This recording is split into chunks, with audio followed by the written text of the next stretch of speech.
Hey, everybody, it's Eddie from Tokyo. This is your cryptocurrency update from Japan with another XRP base pair announcement. So I'm sure everybody saw the announcement yesterday with Binance. They are going to have a base pair with TRX and Zcoin, but we have this new base pair coming out of Australia. It is on the BTC EXA website. They are pairing it with Stellar's XLM and Cardano's ADA. So keep those base pairs coming.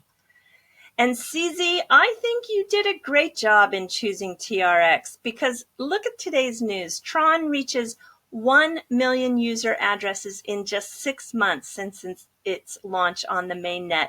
When you compare that with Ethereum, it took Ethereum 542 days or 18 months to reach their 1 million accounts. So, Justin, you are going in the right direction.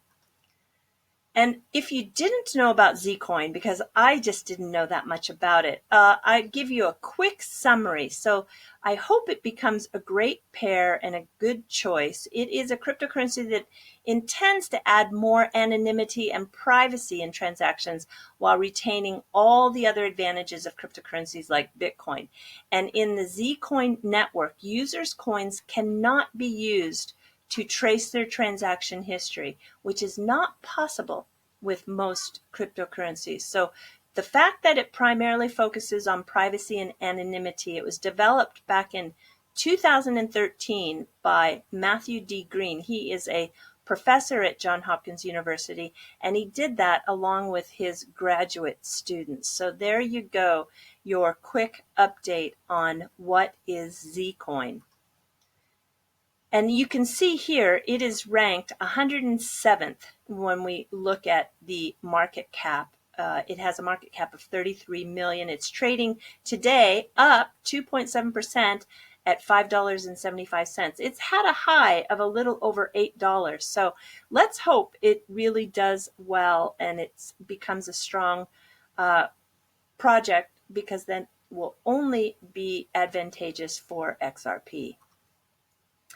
This is an article that came out today. It's very interesting, out of the South China Morning Post. Who you see here is Mr. Raymond Ting Pan Wan, and he is the chairman of a company called Madison. They are importers of very fine French wines. Now, he created a arm of the company called Madison Labs, and he is going to put 30 million into one of the 16 licensed exchanges here in Japan. It's called BitOcean. Now, they're not trading, but they have a license. Now, the deal gets very interesting.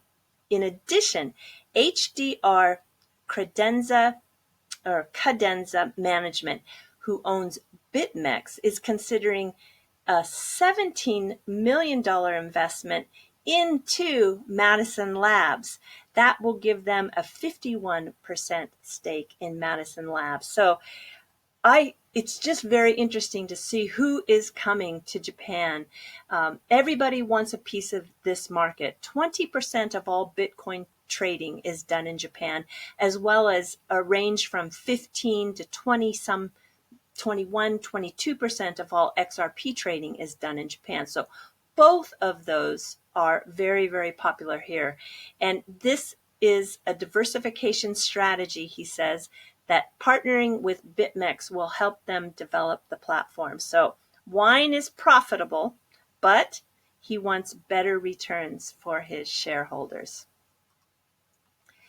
Do you know who this is? This is a very interesting young gentleman. His name is Seth Lim, and Mr. Lim is called the Ripple Whale. He went into Cointelegraph Japan and gave a very interesting interview.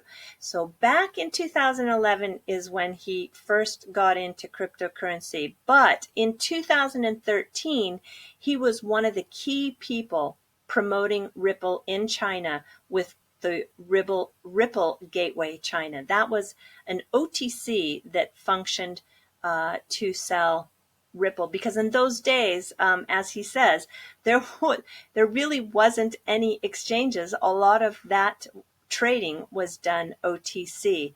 So this is one of the quotes he has in the article. And I don't know if he's an insider. I don't know what he knows, but he says that there's could be a major turning point for XRP's leap. It will happen when Visa and Mastercard transfers from Swift to Ripple. I don't know. That's just what he said.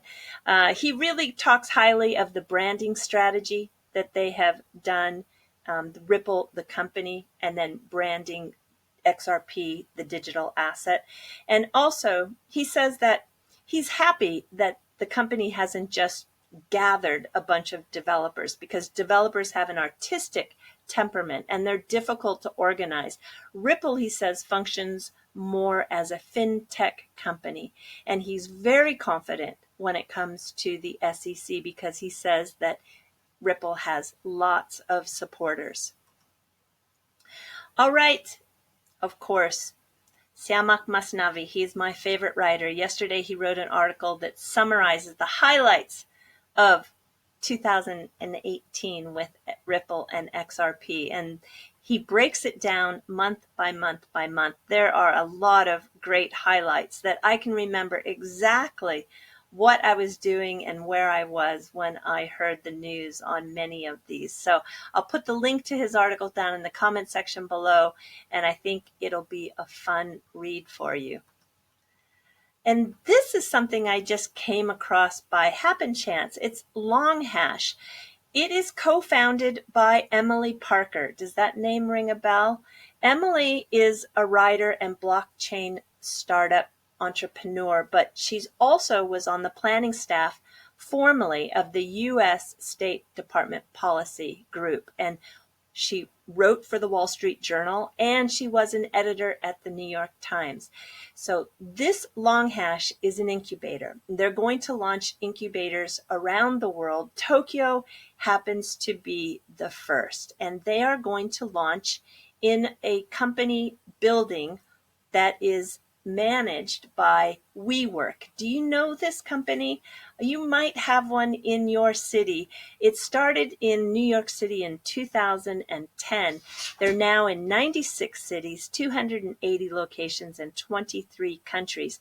It is shared office space. And this is actually one that exists in Tokyo. There are maybe 5 or 6 locations here, and you can see they are going to go into the location called Ark Hills South. This is a very short video that looks at the setup of the interior of that location, and you can see how inviting and how lovely the interiors are. I just think it makes sense to create a space that you want to go to every day.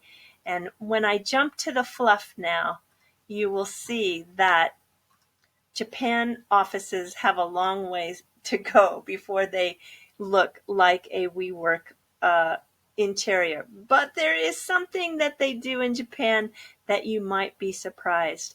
Most of the large companies, maybe, 80%, do a morning stretch and exercise, and everybody does it together. This is so common. And actually, it starts for kindergarten, and it has a routine. It's called Ragio Taiso, and everybody in Japan knows how to do it. As a matter of fact, you can see in this video quickly that these are a group of kids, and nobody misses a beat. Everybody is able to do it in unison, and it's great for your health, actually. And if you go to a park in your neighborhood, you will find that people gather. I think it's 6:30 in the morning. I've done it once, and I also have passed many parks, and you can see all the people doing it. 100 people, sometimes 200 people in the summer. There is music that everybody recognizes, and then a set routine, and that's that's just part of the culture here.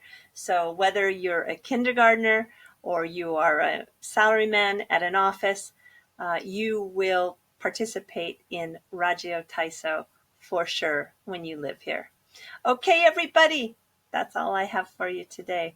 Please take care. Sayonara for now. Bye-bye.